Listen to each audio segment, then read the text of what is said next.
कार्तिक नाम का एक गरीब लड़का था। उसकी माँ की इच्छा थी कि वो पढ़े लिखे, लेकिन वो लोग बहुत गरीब थे। इसलिए कार्तिक रोज जंगल में लकड़ियाँ काटने के लिए जाया करता था। एक दिन वो जंगल में लकड़ी काटने गया तो उसे झाड़ियों में किसी के रोने की आवाज आई। वो वहाँ गया तो उसने देखा कि झाड़ियों में एक सुंदर लड़की फंस गई थी। उसके कपड़े झाड़ियों में बुरी तरह से उलझ गए थे और उसके पंख भी थे। ये देखकर तो कार्तिक आश्चर्यचकित रह गया। वो उस लड़की के पास गया और बोला, तुम कौन हो और इस घने जंगल में क्या करने आई हो? वो लड़की रोते हुए बोली, मैं सोनम परी हूँ। परी लोग से मैं यहाँ खेलने के लिए आया करती हूँ। मैं झील के किनारे नाच रही थी कि तभी मेरे पीछे हाथी दौड़ा। मैं भागती हुई आई और झाड़ियों में गिर गई। देखो, मेरे पंख घायल हो गए हैं। अब मैं यहाँ से कैसे जा पाऊंगी? ऐसा कहकर वो रोने लगी। कार्तिक ने उसे बड़ी सावधानी से निकाला। उसके पंखों से खून रिसने लगा था। कार्तिक ने वहीं पास के सरोवर से पानी लेकर उन्हें धोया और कहा, अभी तुम्हारे पंख घायल हैं, तुम अपने लोग को नहीं जा पाओगी। तुम मेरे यहाँ चलकर रहो, जब ठीक हो जाओ तब चली जाना। लेकिन वहाँ मेरे पंखों को देखकर सब सवाल करेंगे। मैं ऐसा करती हूँ, मैं साधारण लड़की का भेष बना लेती हूँ।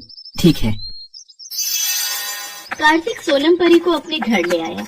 उसने अपनी माँ ममता को कहा, माँ, ये बेसहारा लड़की है, इसे घर में शरण दे दो। ये चौका बर्तन करती रहेगी, खाना बना दिया करेगी और घर का सारा काम कर दिया करेगी। उसके बदले में तुम इसे खाना दे दिया करना बस।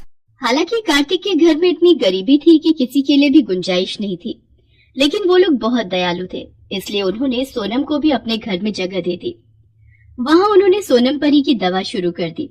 उस दिन कार्तिक की माँ ममता खाना बनाने जा रही थी, लेकिन घर में नमक ही नहीं था और उनके यहाँ नमक लाने के लिए पैसे भी नहीं थे।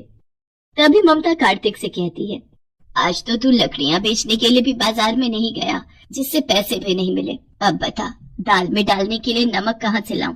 मैं दुकान पर गई थी, लेकिन लाला लाजपत ने नमक उधार में नहीं दिया। ये सुनकर सोनम चुपचाप कमरे में गई और वहाँ उसने मन ही मन में मंत्र पढ़ना शुरू कर दिया। बड़े आश्चर्य की बात है, उसके हाथ में एक नमक की थैली आ गई। सोनम नमक लेकर ममता के पास गई और बोली, माँ जी, आपने देखा नहीं था ठीक से। अभी मैंने देखा तो नमक की थैली तो अंदर ही रखी हुई थी। ये देखकर ममता खुश हो गई। उसने सोचा हो सकता है वो पहले ही ले आई हो और उसे याद न रहा हो। सोनम बोली, अब आप रहने दो, खाना मैं ही बनाया करूंगी। उस दिन वो दाल में नमक डाला गया और सोनम ने ही खाना बनाया। उस खाने में सबको ऐसा स्वाद आया कि दाल कम पड़ गई। ऐसा स्वाद तो पहले कभी नहीं आया था। ये तो नमक का स्वाद है, नमक का, और सोनम के हाथ की करामात है। दूसरे दिन कार्तिक लकड़ियाँ काटने के लिए जाने लगा तो सोनम ने उसे कहा, देखो, अब जब मैं यहाँ रह रही हूँ, तुमने मेरी मदद की थी ना, तो मेरा भी फर्ज बनता है कि मैं तुम्हारी कुछ मदद करूँ। जाओ, दुकान से कुछ आलू ले आओ और मैं समोसे बनाती हूँ। तुम गांव में सबको बताकर आना, हमारे यहाँ समोसे की दुकान शुरू हो गई है। ये बात सुनकर कार्तिक खुश हो गया। वो तुरंत ही दुकान से आलू ले आया। सोनम ने आलू उबालने के लिए रख दिए और वो मैदा गूंदने लगी। उसने आलू में वही नमक डाला और मसाले डाले, फिर उसने समोसे बनाए। इस बीच कार्तिक ने पूरे गांव में प्रचार कर दिया कि उसके यहाँ समोसे मिलते हैं। कुछ लोग समोसे खरीदने आए और जब उन्होंने समोसे खाए तो उन्हें वो बहुत ही स्वादिष्ट लगे। गांव के लोग राजू, बंटी और टीका आपस में बातें करने लगे। अरे भैया, सुना है कार्तिक के यहाँ समोसे की दुकान खुल गई है। हाँ है, उसके यहाँ कोई बेसहारा लड़की है, उसने बनाया है। सुना है बहुत ही स्वादिष्ट समोसे बनाती है। अरे सुना क्या, मैंने तो आज लेकर खाए हैं, बहुत अच्छे बने हैं भैया। हाँ, मैंने तो इतने स्वादिष्ट समोसे आज तक अपनी जिंदगी में कभी नहीं खाए। मैं तो और भी लेने जा रहा हूँ भैया। हाँ। दोपहर होते होते सारे समोसे बिक गए। दूसरे दिन फिर वही हाल रहा। उसने अब की बार ढेर सारे समोसे बनाए और वो समोसे भी बिक गए। अब तो सोनम के बनाए हुए समोसे आसपास के गांव में तो क्या, आसपास के इलाकों में भी मशहूर हो गए। कार्तिक बहुत खुश था। वो अपनी माँ ममता से बोला, अब तो हमारे पास नोटों की बरसात होने लगी है। यही हाल रहा तो थोड़े दिनों में हम बहुत अमीर हो जाएंगे। अब हमारे समोसे खरीदने के लिए लाइन लगती है, लाइन। इतनी लंबी लाइन में लोग घंटों खड़े रहते हैं, लेकिन समोसे लेकर ही जाते हैं। और ताज्जुब वाली बात यह है कि नमक की थैली खत्म ही नहीं होती, वो जो की त्यों है। ममता के पड़ोस में एक दुष्ट और ईर्ष्यालु आदमी नाथुराम रहता था। उसे ये हजम ही नहीं होता था कि कोई उससे ज्यादा कमाई करे। वो मन ही मन सोचने लगा, कमाल है? अभी थोड़े दिन पहले ये लोग भूखे मरते थे और आज उनके यहाँ दौलत बरस रही है। इतने ज्यादा समोसे बिक रहे हैं और इतनी लंबी लाइन लगती है कि लोग घंटों खड़े रहते हैं, लेकिन समोसे लेकर ही जाते हैं। आखिर ऐसी कौन सी खास बात है? कमबख्त, स्वादिष्ट तो बहुत है, मैंने भी खाकर देखे हैं। वो कार्तिक के घर के पास गया और चुपके से जाकर देखने लगा। उसने देखा कि सोनम ने ज्यादा कुछ नहीं मिलाया था, वो नमक आलू में डाला था।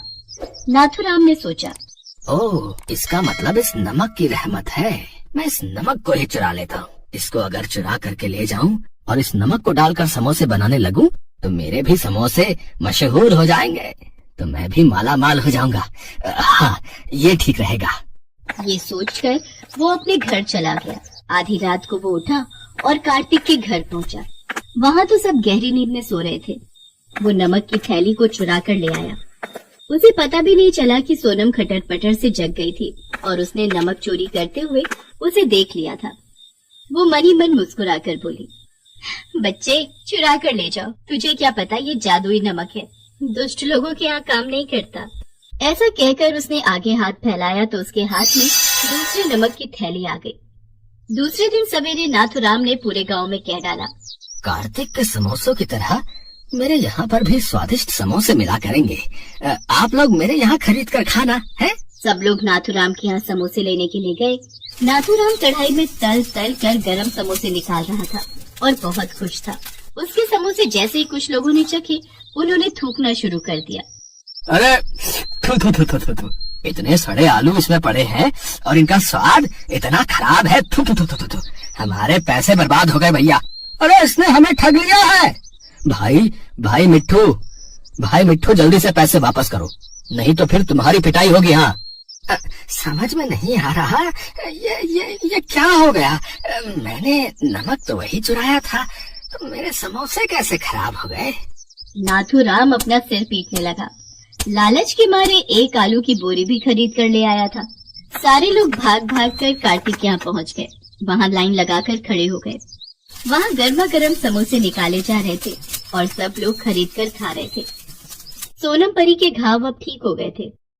उसने घर में सबको समोसे बनाना सिखा दिया था। अब सोनम परी को अपने परीलोक में जाना था। उसने अपने पंखों को सीधा किया और सबसे विदा लेकर अपने देश के लिए उड़ गई। कार्तिक ने उसे भीगी आंखों से विदाई दी।